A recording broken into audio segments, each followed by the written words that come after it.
Hello, hi, Dr. Hasan. Can Hey, you hear how us? are you? Good. Can How you are hear you? me? Yes, we can hear you loud and clear. We're just Perfect. testing a few things here before we start. Thanks so much for connecting earlier.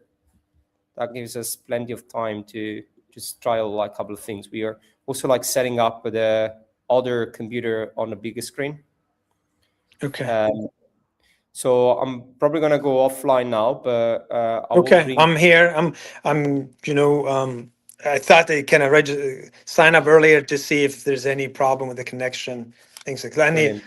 Because I'm away from my home. I'm in DC now, as you know. Yeah, yeah, of course, of course.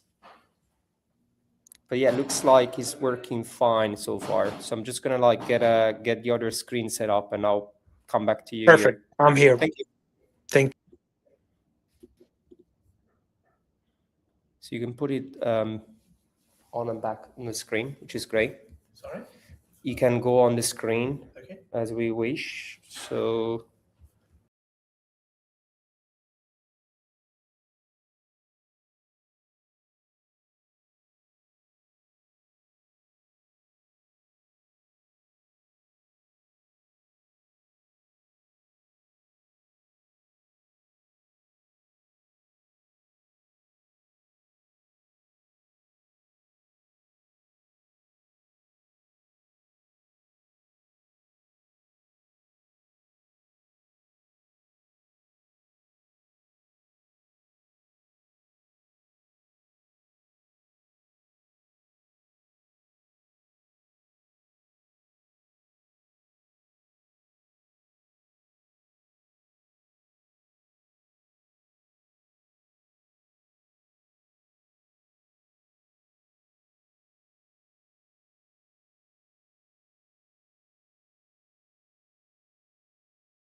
It's coming. Don't worry, take your time. we could be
Hello?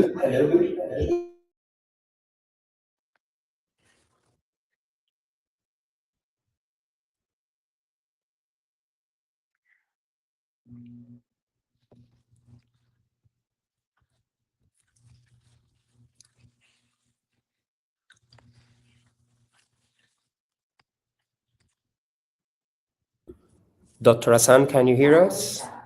Yeah, I can hear you. Okay, brilliant. We're going to start in 1 minute. Perfect.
Good afternoon, Dr. Hasan. How are you? Not too bad, thank you. We're going to start the webinar now because it's 5:30 here in London, and I presume it's about 1:30 in DC, is it? Correct. Okay, so here we go. So we're in the Rotary Club of the City and Shoreditch and the Rotary Clubs of District 1130 here in London are incredibly honoured to have Dr. Hasan with us today for this webinar. Dr. Hasan is a scientist, neurosurgeon with extensive experience in management of cerebrovascular diseases and skull-based tumours. Dr. Hasan qualified at the Texas Tech University Health Sciences Center and the School of Medicine in 2000, and he's a fellow of the American Association for the Advancements of Science 2024. David Hasan was born in Palestine to Palestinian parents who migrated to Kuwait. When he was 18, he left Kuwait and landed in JFK Airport on his way to Dallas, Texas, where he studied and eventually qualified as a surgeon. The turning point of his professional life was the massacre at Nova Kibbutz in Israel of men, women, and children on October the 7th. Since October the 7th, he has devoted himself to delivering humanitarian aid to Gaza, fostering hope between Palestinians and Israelis. Dr. Hasan was amongst the first surgeons to enter Gaza after the onset of the conflict, completing 2 medical missions, and since then at considerable personal risk. He provided medical aid to both Gazians and hostages, which led him to be blacklisted by Hamas, and he had to be extracted from Gaza. Dr. Hasan has also established a coalition of international NGOs, including Palestinian, Israeli, American, and European organizations dedicated to addressing Gaza's humanitarian needs. He currently leads a multi-governmental initiative to build the Gaza Children's Village, which will provide shelter, education, and healthcare for 20,000 orphans, unaccompanied minors, children with complex medical needs. The village will feature housing, a school with peace-orientated curriculum, the first dedicated children's field hospital, a rehabilitation center, and recreation spaces. Dr. Hasan, it's a great privilege to have you, and the floor is yours.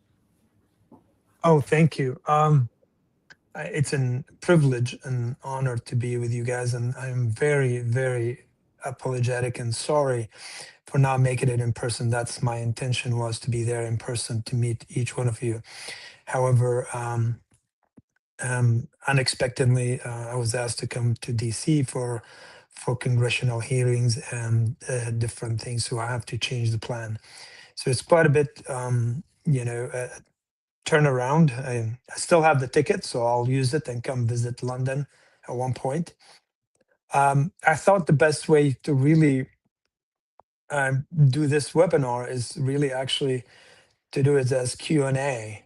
I can spend a couple hours boring your ears with stories and things like that, but I thought some of you may have questions. They want to know exactly the logistics, the current situation, and future plans and things like that. So either you start as a Q&A, or I can, tell you the story. So I'll leave it up to you guys, give you a few seconds to decide, and we can start from there.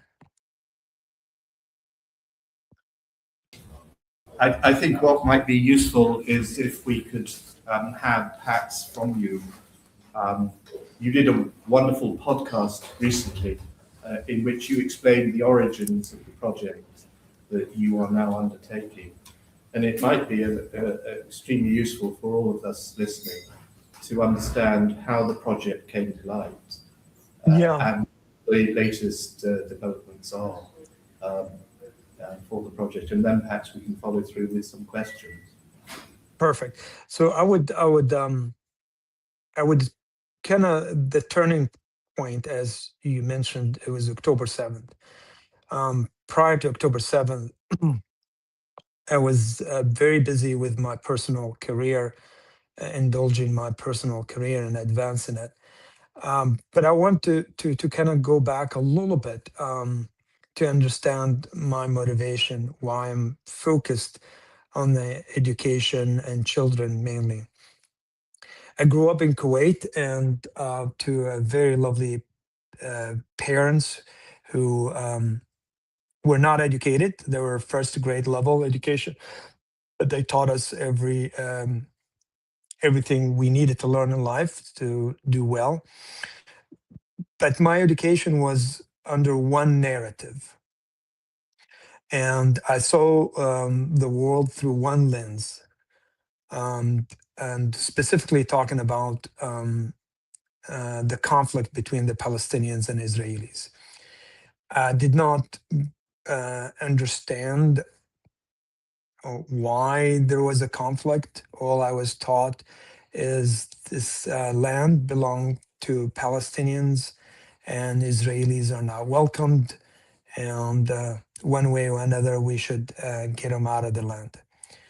And so growing up, I had one thing in mind, and as this land is ours, and the Israelis do not belong there. I grew up that way till I got to United States, and as you mentioned in the introduction, I landed at JFK. While in the plane, I was trying to learn how to eat, with using a fork and a knife, and I grew up eating with the pita bread, and just didn't know how to use a fork and knife. But there was a gentleman sitting next to me in his late 50s, and he saw me struggling, so kind of spent time with me, showing me how to eat with a fork and knife. And then I noticed he speak English, so I was trying to impress him, learning how to speak English with him. And I landed at JFK, and he asked me, "Where are you going next?" And I said, "Oh, I'm in my way to Dallas." And he mentioned that he has time on his hand that he can take me to the terminal. JFK is a large airport, kind of like, Heathrow, and he would help me. And he asked me, which terminal? So I said, well, I didn't buy a ticket. He immediately said, "You're schmuck.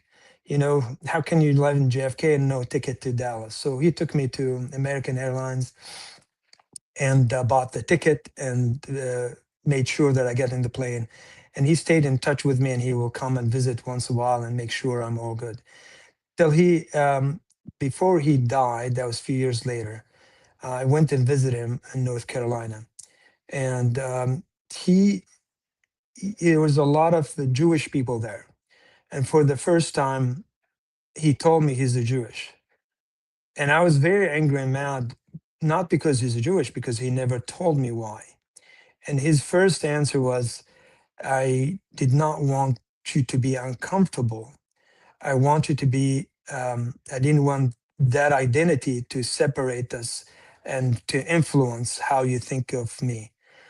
And that gesture is what led me to kind of decide what I want to do, and how I wanted to approach the world. So I took philosophy and religion as minors in college.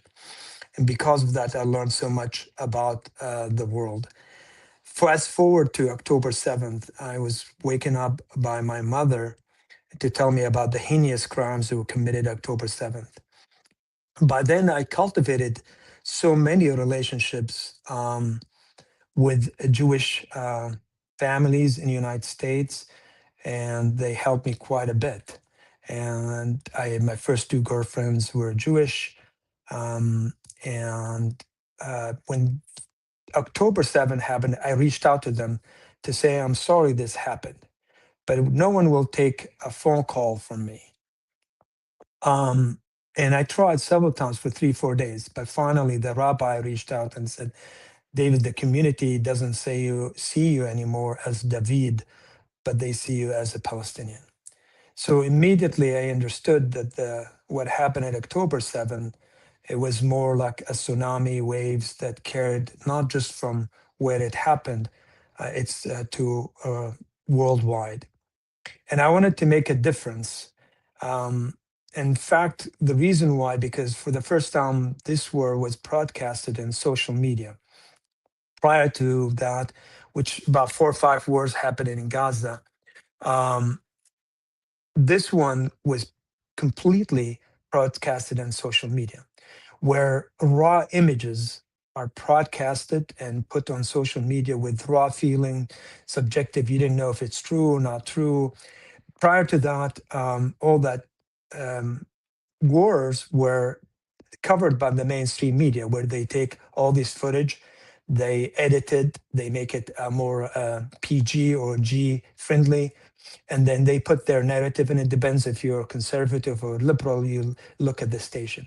This suddenly you're looking at images and videos of kids, women, elderly being bombed, killed, and raw feelings put there. And it was like the only source you get information. So I tell people at that time I was more like a crock pot and just boiling, because I want to help, not as want to be activist or anything. What happened at mid-December 27/20, the resolution that was advanced by Algeria for ceasefire converted to, if you will, to aid by the United States. And this is another point I wanted to kind of point. I never done any volunteering before, humanitarian efforts, zero, zilch. It's one of the things I rejected in my life. However, WHO called for aid and called for a physician team to come to Gaza and help because the casualties and the numbers was astronomical. And you know how many people answered that call? It was very, very disappointing. Only 18 people out of millions and millions of people who were shouting, condemning, and just only talking. Only 18 people answered that. 4 from the United States, 2 from Canada, and 12 from England. So 12 people from England, then the lion's share came from England, and we went there and operated. And, I was there when we operated. It was ungodly conditions. We helped quite a bit, and then I tried to help find hostages. Came out. I stayed neutral.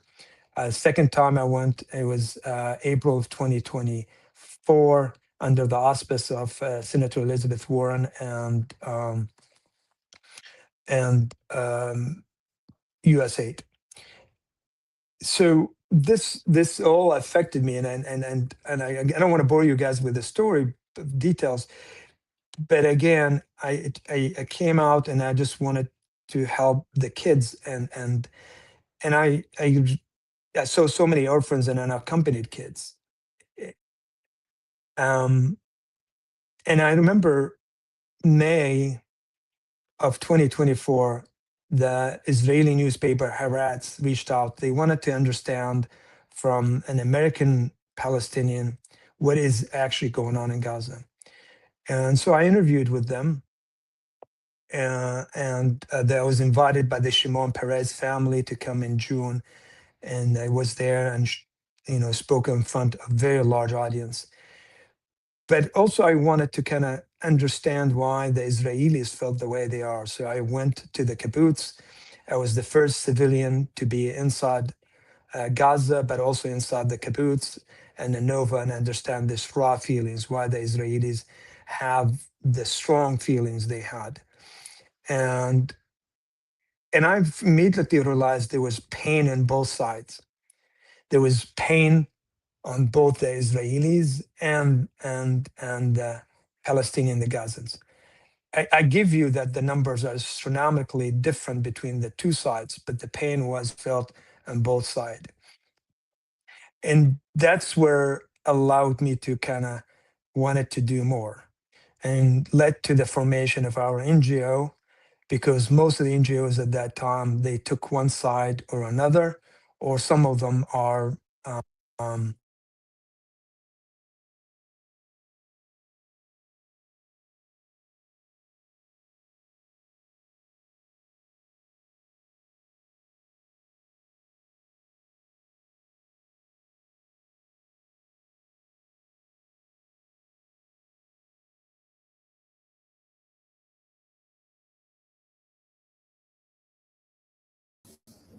Apologize, everyone.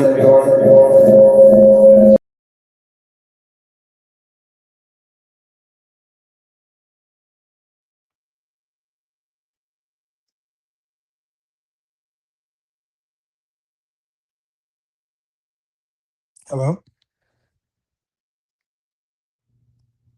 Hello? Dr. Hasan, we're back live. Can you hear Hello? us?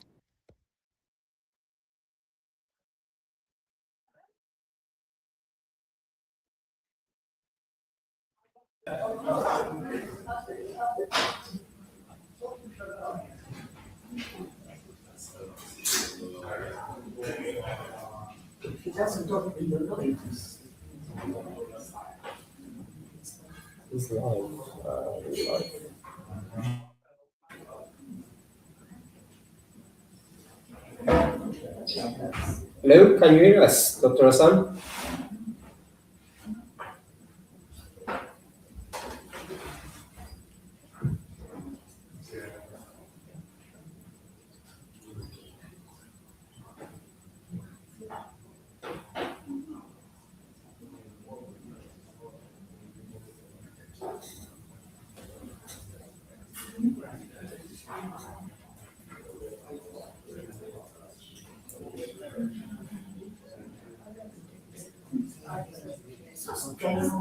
Hello? Yes. I think his audio is off.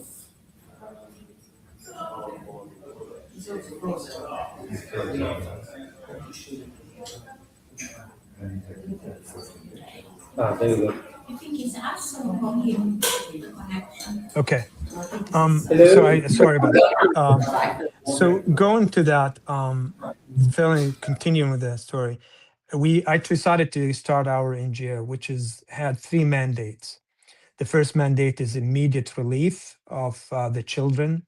I wanted my ecosystem to focus all around the orphans and vulnerable kids, and we wanted to do supply food. Second mandate, food, healthcare, and psychotherapy. Second mandate is building Gaza And the third mandate is rebuilding Gaza through, rebuilding relationship between Israelis and Gazans. But that was July of 2025. June of 2025, there was the maximum blockade where a lot of food was only focused very, very in very small areas, and and vast majority of the territory did not receive any food. We reached out to a group in Deir al-Balah and about 1,500 families, and we tried to kind of provide flour for them. Surprisingly enough, it was a combination of effort from Israelis and some of the Arabs, and reached out to the Gazans, and we told them that we would like to kind of work with you guys and provide flour to help you. But you have to understand that some of that money is coming from Israelis who care about you. It's not a whitewash.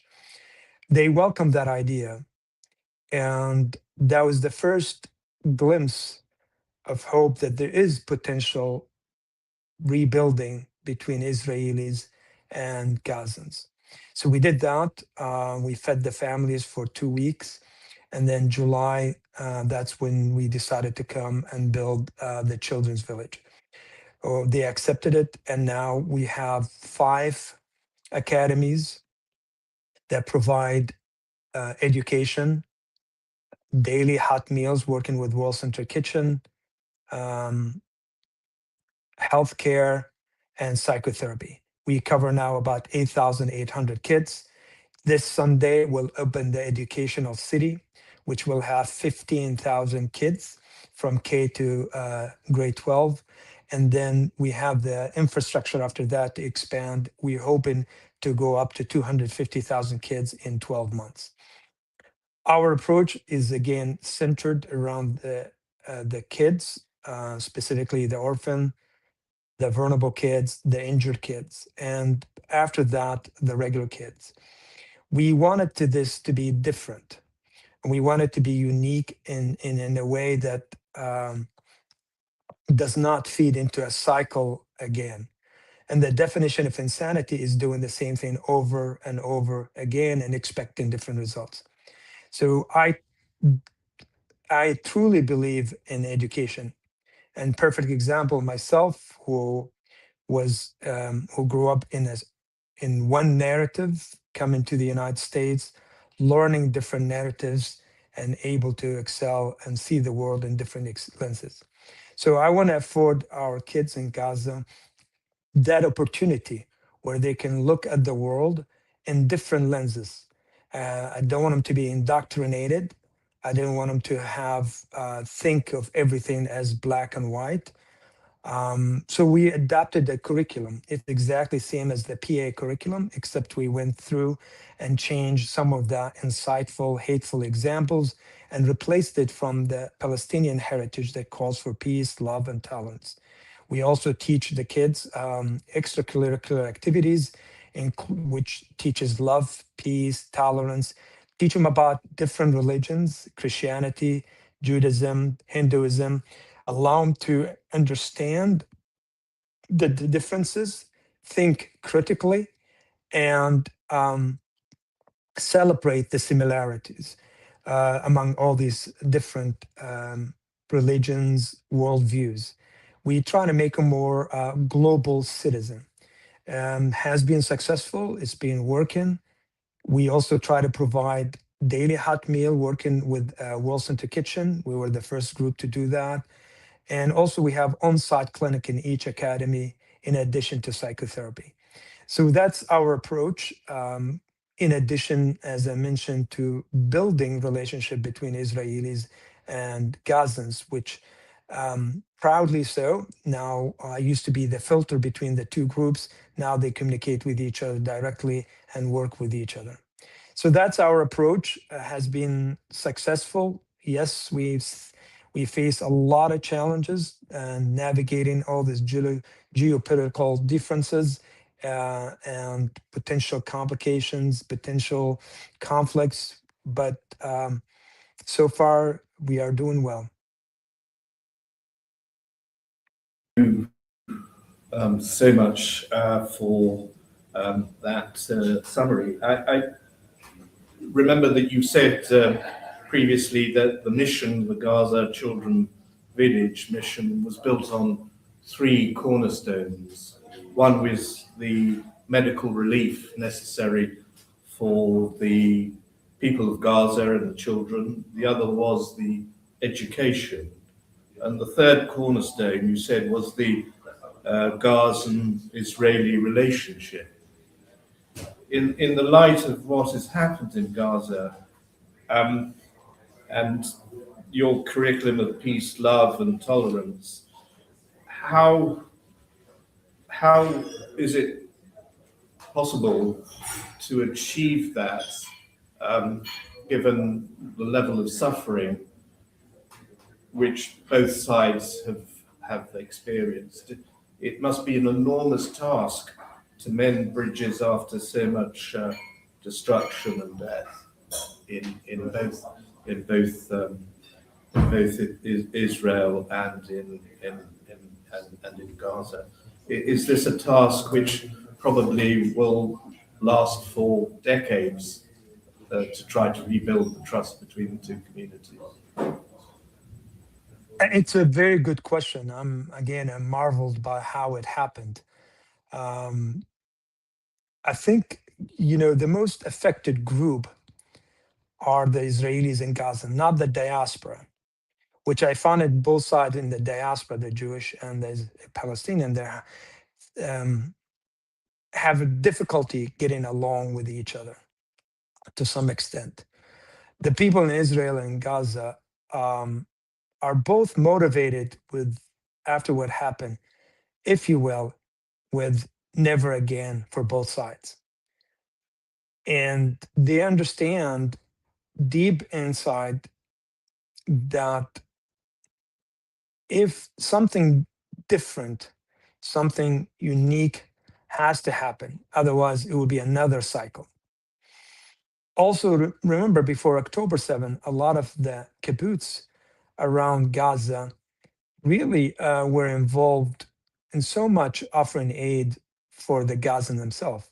There's a lot of Jewish people, Israelis, Israeli Jewish, Israelis are who would help the Palestinian families in Gaza by taking their kids to hospitals in Israel, escort them from the border till they treated, and they bring them back.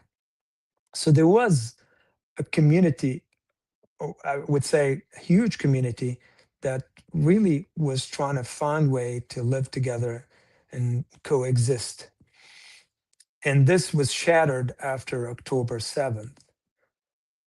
But they still think of, I think being a human, if you stop back and you think of just and wear the human lenses, being human, you can't help but see children are children are children, and they have nothing to do this war. They didn't. It's not their choice and everything.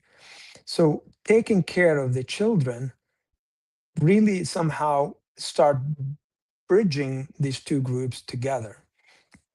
And again, most of the Israelis that I work with not trying to kind of whitewash what happened in Gaza, but really rather convinced, and they have this moral compass to help other human beings.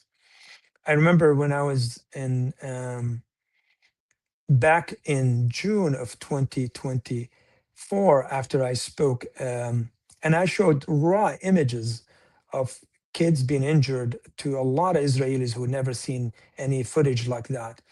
And I remember I finished, 5 Israeli moms came to me and asked, "Hey, David, we would like to help." And they worked really hard, and over 36 hours, they were able to secure 12 trucks of baby formulas.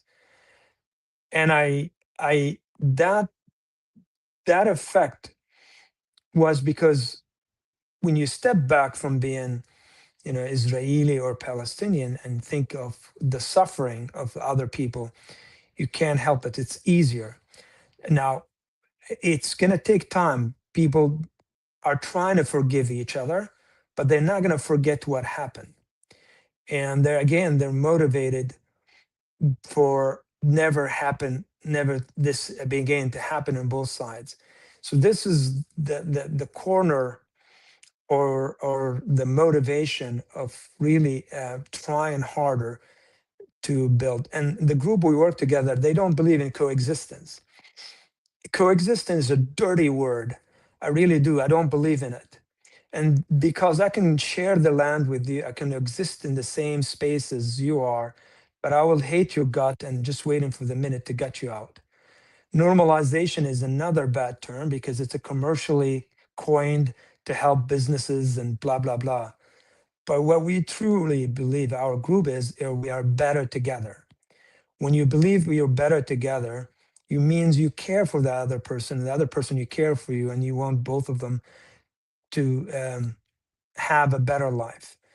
If you do that, and if you believe in that, and if we can somehow have one person and after another, which is infectious, then this relationship will last for decades. The term coexistent is again, and that's what has been before between the Gazans and Israelis. They share the space. The Gazans are, in one space. The Israelis in another space. They coexisted. But the minute that Hamas had an opportunity, they did what they did, and retaliatory, the Israelis did what they did. So that's why I don't think coexistence is the right solution or the right terminology for this conflict.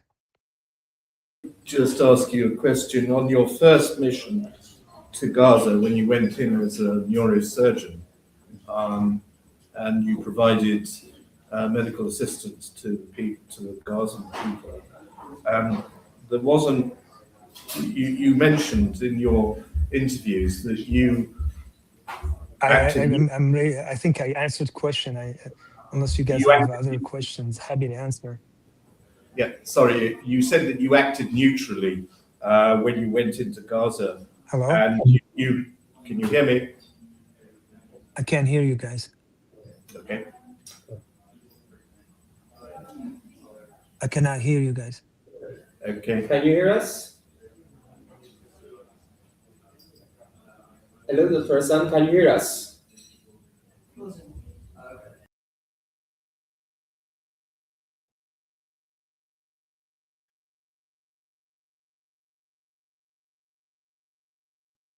Okay. Now? Can you hear us? If you guys have other questions, I can happy to answer. Can you hear us now?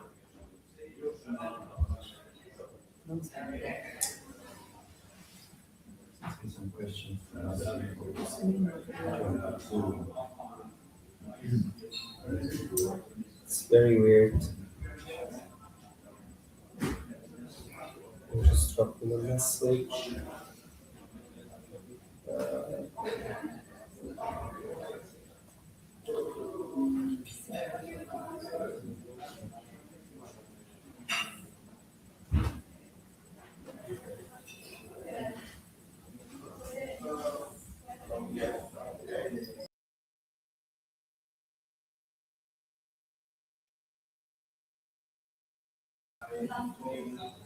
I can hear you guys now. Okay. Just one last question. The question I wanted to focus was that you went in as a surgeon and you acted neutrally and you looked after both the Gazan people and the hostages. And that resulted in you being, in a way, blacklisted by Hamas and you had to be extracted from Gaza. Is that going to be a continuing problem for the Gaza children's villages? The potential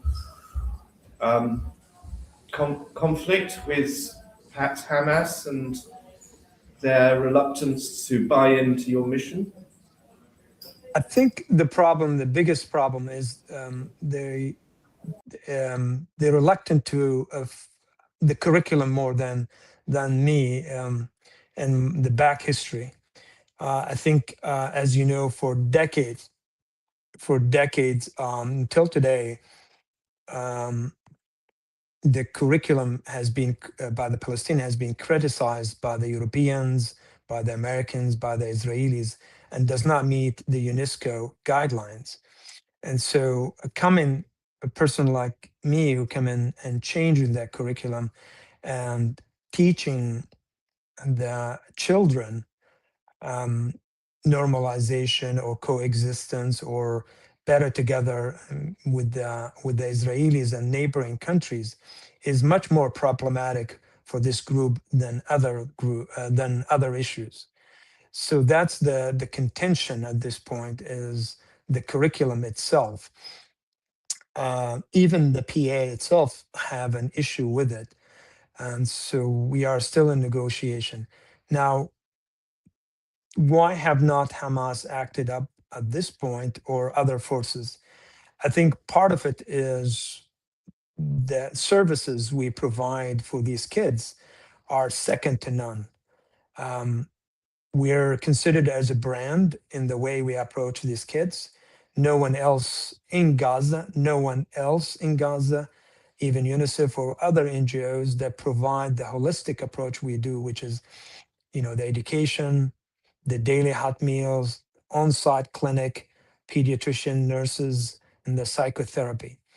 And our facilities, even though while they still tent, but relatively compared to other ones, where, example, they are makeshifts for the majority of them, not all of them, the majority of the makeshifts where 40, 50 kids are sitting on the floor and have one teacher and one board. Ours is very well structured and has benches, tables. I mean, just very, very fancy structures, if you will. And our schools also are synchronized, standardized, and centralized. We also provide to the community through the kids a lot of things, like when they had the rain, the flooded, we provided 14,000 tarps and tents for families. We provide vegetables, foods. We provide the kids jackets, shoes, a lot of things. So the community, and especially the clans, they see us as a very, very good partner. And they are willing to protect us under their wings as long as we don't criticize Hamas and we don't get sideways with them. So that relationship, it came to equilibrium, if you will. And so far, as of today, beside the discussion on the curriculum, we're still functioning. A lot of areas in Gaza, they're asking us to expand.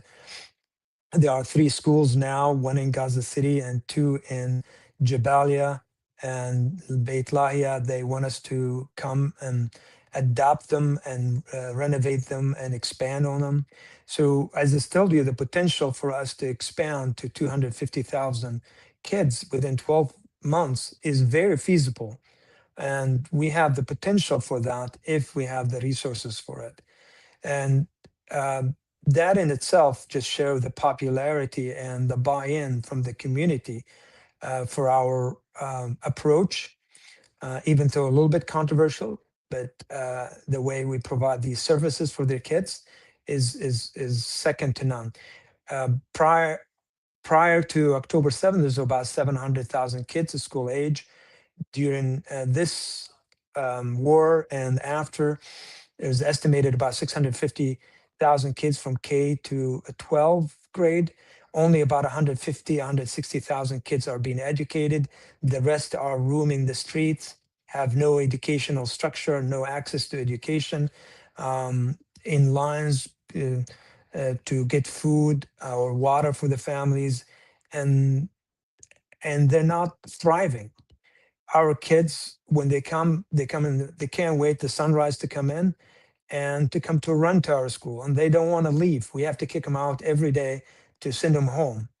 And so when the families see the smile and see for the first time during this 2 years of war, the kids are thriving and smiling and being children again, they see the value we bring to the community. And so that's and all of you have been parents. And when you see that in the war zone, where for 2 years, ability to have or provide meals for your kids is not reliable.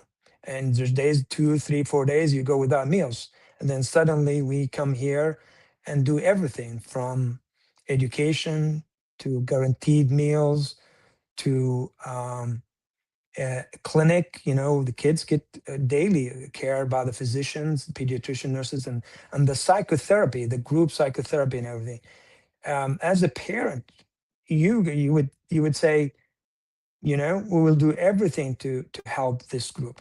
So that's why we have been so far successful in our mission. Okay, so are there any questions from the floor? Are these children for adoption? Can you hear that, Dr. Hasan? Can you hear? The question was, are the orphan I think children I answered the question. If you guys have more, and it's quiet on your side now. Oh, right, so we're back again to the same problem. Can you hear us? No.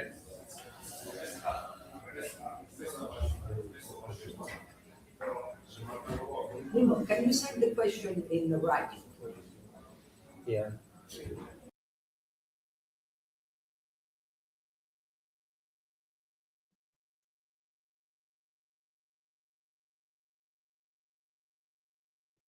Can you hear us? Hello? I cannot hear you guys. Okay. Can you hear us? Son, can you hear?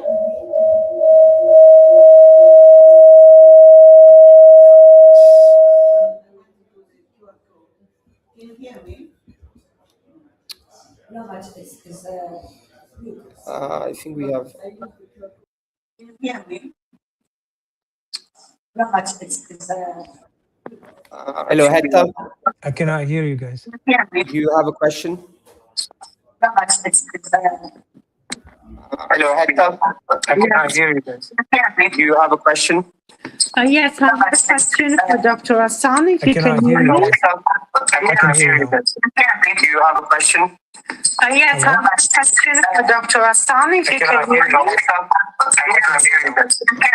a question? Yes, I have a question for Dr. Hasan, if you can hear me. Do you have a question? Yes, I have a question for Dr. Hasan, if you can hear me. Do you have a question? Yes, I have a question for Dr. Hasan, if you can hear me.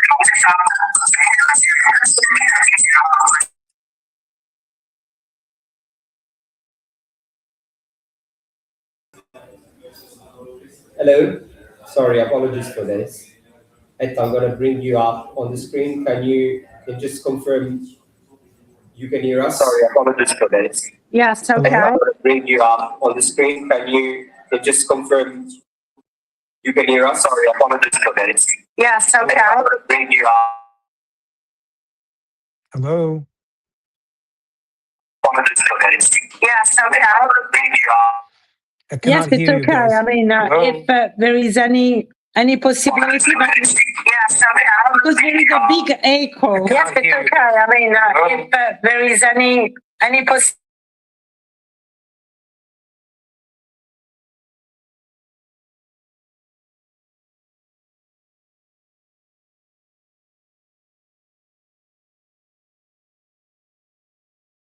these children can be adopted. There you go. I think Dr. Hasan can hear us. Can you you Can you hear us now, Dr. Can Hasan? you hear us? No, I don't think you can hear us.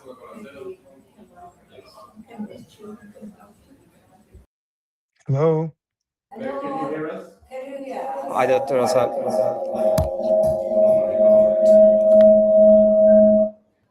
Can you hear us? I cannot hear you guys. Okay, so we're having issues with Dr. Hasan audio. Apologies.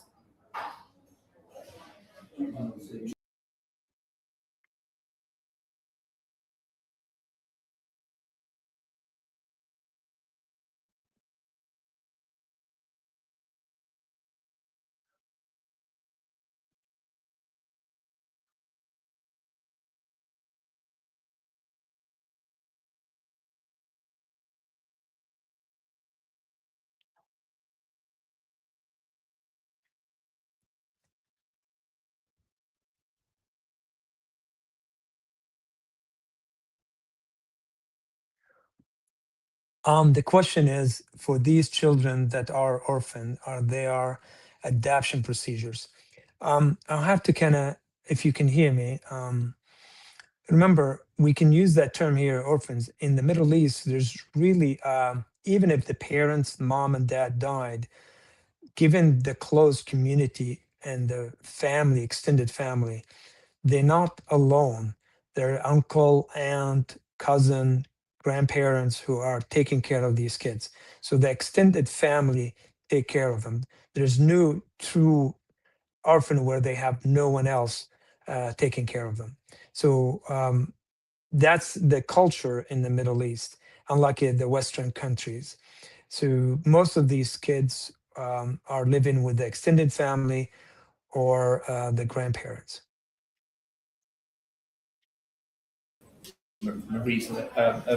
Sorry, Manuela. I can hear you guys now. Oh, great. Manuela has a question. Okay, hi. Hi. Good afternoon. My name is Manuela, and I am the president-elect at the Rotary Club of London and Shoreditch. I have a question. Yes, I can hear you. Okay, so my question is, what long-term solutions could help build a sustainable healthcare for the kids for the children in Gaza? This is a good question. I'm hoping with the help of the border peace and help with the new selected technocratic group, that they will help us create a stable conditions for these kids to grow in and learn the true global citizen virtues, where are, able to see the world in different lenses. They can be afforded stability, accessibility to food, clothes, security. So these are still to be mapped by these countries that form the border peace. I'm hoping that these kids, I do hope that they have better future. I cannot tell you what's tomorrow. I worry about today, and my today is make sure that each one of them is safe, secure, have access to a meal, are warm when it's winter, have access to doctors. They have psychotherapy to help them cope with the stress that they encountered. This is what I do and worry every day and try to make sure it's secured. 5 years from now, 10 years from now, I can't tell you what's going to happen, because I don't know who's going to govern Gaza and who is going to control Gaza. So I'm worried about today, and I will do everything I can to provide the things they need. I have a question which is more specific to your initiative. You said that your I hope I initiative. answered your question. Can you hear us? Yes, you did. Thank you. I kind of lost you again, guys. Can't hear you.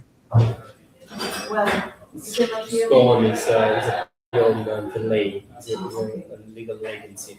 So, can I speak Yes, now? yes. My question is about your own. Yeah, I can hear you again. And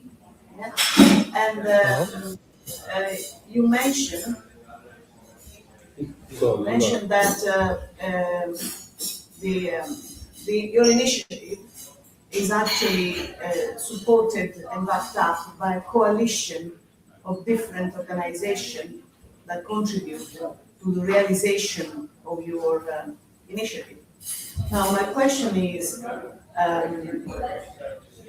about the funding all this work, because clearly is a not negligible funding required to set up all the services. This Sunday, we'll have the opening of the educational city for 15,000 kids. It's going to be gradual. If it opened and successful, it will be a second largest single campus K to 12 in the world. And we're very proud. We would try to continue the holistic approach from education to daily hot meals to healthcare on site and also psychotherapy. Really appreciate you guys. Thank you so much. And again, I apologize for not being there in person. Thank you. Dr. Hasan, I just want to say thank you very much for being with us this evening, and we look forward to your next visit to London.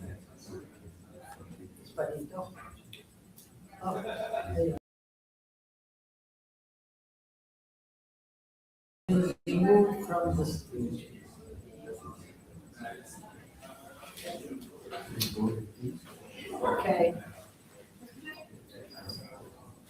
Well, thank you very much, everyone. Have a great rest of the evening. Yep.